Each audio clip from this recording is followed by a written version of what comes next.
Well, my transplant story is I have a disease that's polycystic kidney that was hereditary.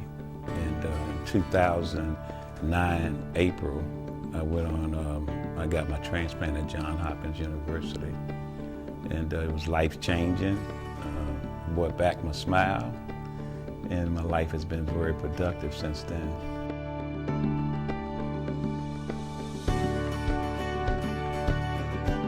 Well, it allows me to maybe go up a flight of stairs without taking a break. Before my transplant, when I used to walk to my car, I had to take a break even before I could crank it. I had to go to the car and just sit for a second, just to crank it. And now, I come out, I crank it, I'm going all day like the Energized Bunny.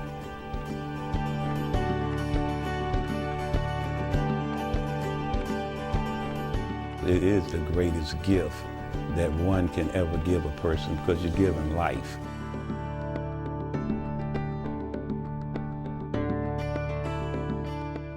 Every morning I wake up, I thank God for renewing my breathing contract. I think that's the greatest gift. So to me, I know a lot of people say that they don't want to donate because they want to take their organs to heaven and all that kind of stuff, but I do believe that if you could talk to God, He probably would tell you, to help someone else. And I think that's what life is all about. Each us helping each other, to make it through, the day.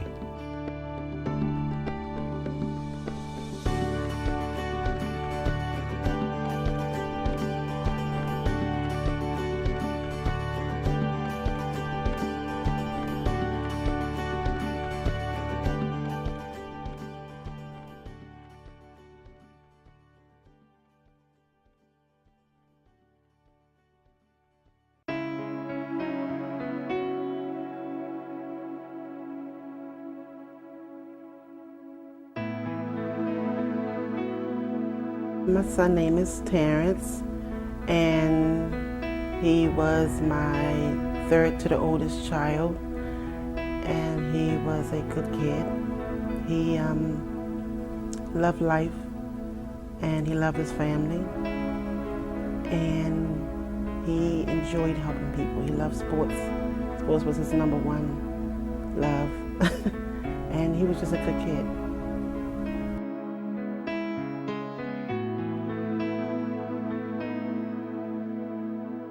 Terrence made the decision himself. When he applied for his driver's license, of course, he just decided to be. And that was amazing to myself and my families when we got the news that he passed and got the news that he was a donor. So we was really overwhelmed with the decision that he made, that he would give the gift of life to someone else so that they can have a better life.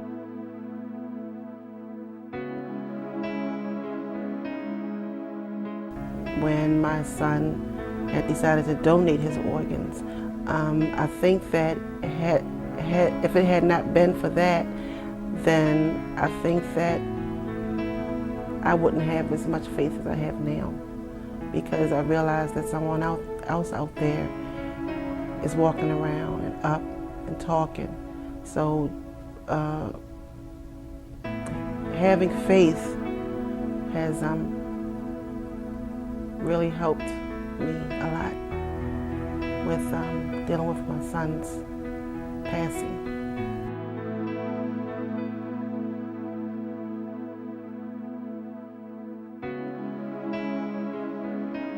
Educating yourself first, getting involved and trying to learn what the whole process is about will help anyone turn their no into a yes.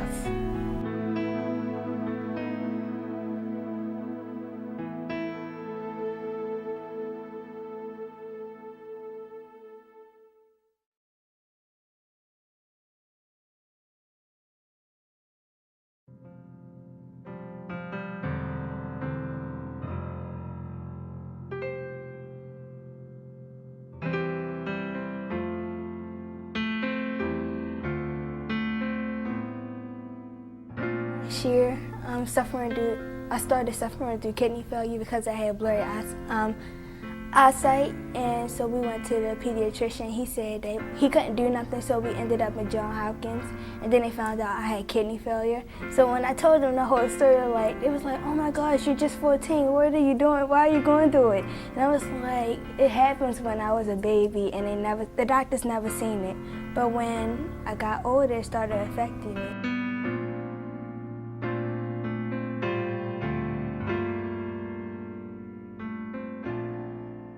The hardest part about waiting is that it's long. It's a long time, and you wish you can go everywhere, but you can't. I always go over people's house. I have to take the machine with me if I go over somebody's house, so I usually just stay home. And I don't really like that. I like going places, but the machine, I have to take the machine everywhere with me if I stay over.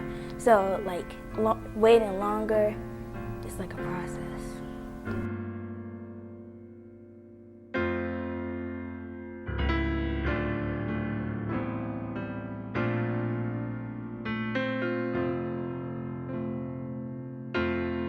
It's okay, as long as you have your family beside you.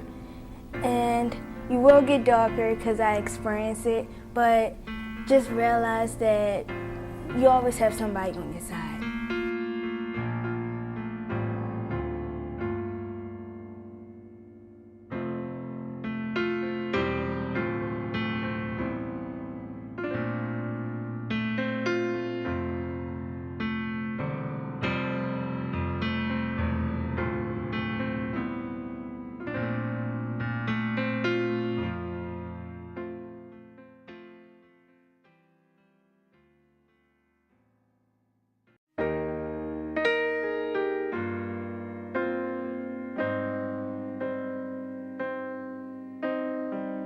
DJ was not a designated organ donor originally, and it was based on me. I didn't believe in the actual process itself. The actual change in our decision came because, like I said, DJ is a very giving person, and we sat back and we talked, the wife and I, and we decided, what would DJ do? Really, what would he do? And he would donate. At that point, that instance in our life, I think my personal feelings changed totally. So now I'm an organ donor. My kids are organ donors because of this event.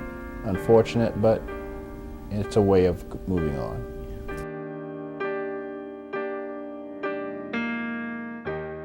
I personally would tell another family that if they come into a situation like this, sorry, number one, sorry that you have to be in this situation.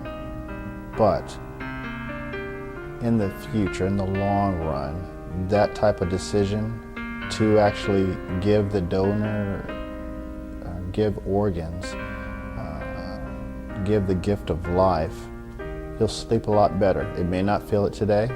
It may take a year. It may take 18 months. It may take 10 years.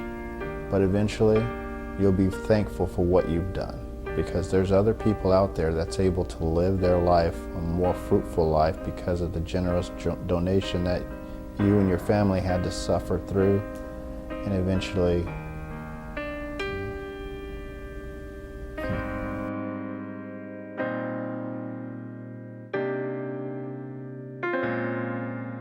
I understand exactly where you're coming from. I was that way myself.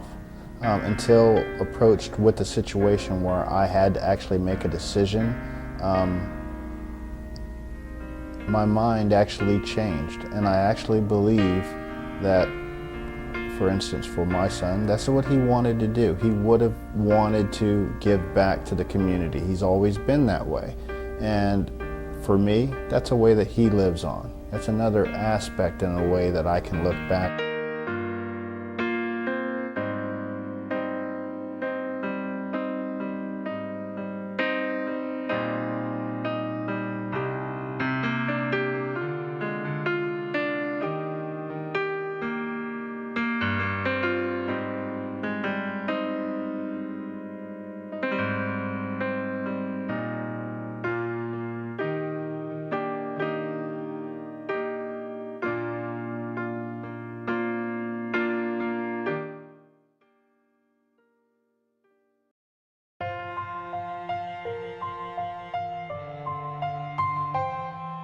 Olivia, at 6 months old, caught what we thought was the flu or pneumonia, a bad case of a cold.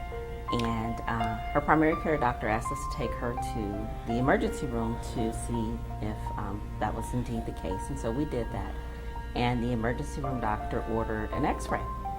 And I don't think I'll ever forget him coming around the corner and saying, "Mrs. Jones, no, she doesn't have pneumonia, but her heart is too big." And said, "Call your husband, and we're going to transport her into Children's DC immediately, down to Children's National." And so in about 4 hours, I think, we went from thinking that she had a cold to finding out that she had cardiomyopathy, which is an enlarged heart. And before the end of the night, we were told that in order for her to survive, that she would need a new heart.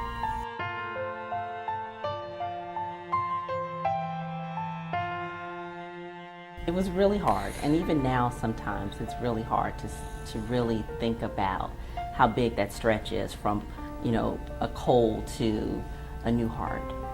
And I just remember my husband and I just feeling really, really overwhelmed in those first couple of hours and trying to process all of the information that we were being told, and still trying to maintain a sense of normalcy for Cameron and Kendall, our older children. It was really difficult initially.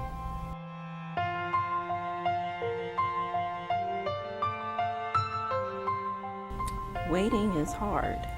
It makes you really reassess what's important in your life.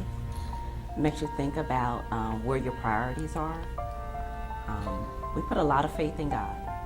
And my husband and I talked, and he said, we're not going to pray for a new heart. We're going to ask God to heal her. And however he decides to do that, we will be okay.